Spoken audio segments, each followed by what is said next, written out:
A family in Hayward still trying to clean up after their house flooded 2 weeks ago. They say their home is uninhabitable and they are having trouble finding individual assistance because Alameda County is not part of the federal disaster declaration by FEMA.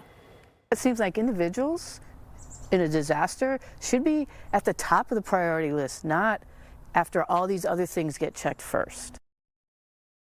KTVU's Christina Rendon joins us now with more on their story. Christina. Well, Julie and Mike, it's families like this that are pushing for President Biden to move Alameda County into the disaster declaration zone. Take a look at these pictures. This is what the family woke up to on New Year's Eve. That storm did quite the damage to the lower level of their house. And so while they wait for answers from insurance, they're still trying to figure out where they're going to live long term.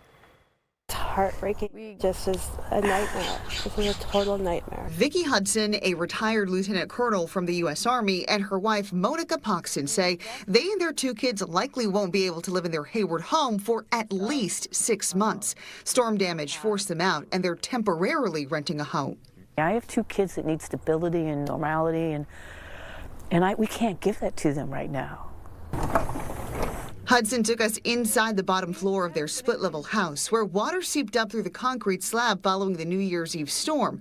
Their furniture, clothes, and possessions ruined. The carpet was literally floating on top of water, and when I stepped on it, it just had a river come out. Over the course of that day's rain, it flooded into all the rooms. They're waiting to see if the damage is covered by insurance and for an adjuster to pinpoint the leak. The entire slab is the entry point. Right, yeah. When the pressure outside diminishes, the water goes back out. It seeps back in. It's been 2 weeks now of running fans and letting the carpet dry out, but the Punks and Hudson family doesn't have the luxury of time. They say they've been given the runaround by different agencies at the state and federal level. Why does it have to go through so many stages to be able to access help? Part of that problem is that Alameda County is not currently covered under FEMA's major disaster declaration, meaning the family can't access individual assistance.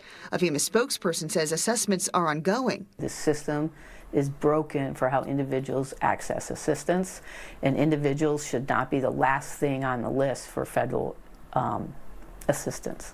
A spokesperson for Cal OES told us local, state, and federal officials are in the field as we speak, conducting damage assessments in order to be able to turn on federal aid programs to additional communities. Hudson says they can't rent a house much longer. If the worst comes out where we can't find a house or we can't pay for a house, then we're going to have a tent in the backyard. At least we have a backyard. Yeah, the family's lived there since 2008. They had no idea there was a problem because of the years of drought. And they say they're only speaking out now, not just for them, but for all of the other families that are in the same situation right now, struggling to find help after the storms. By the way, a friend of theirs has set up a GoFundMe account to help them pay for the mortgage, rent, bills, and of course, taking care of their children and pets. In studio, Christina Rendon, KTVU, Fox 2 News. All right, Christina, thank you for that.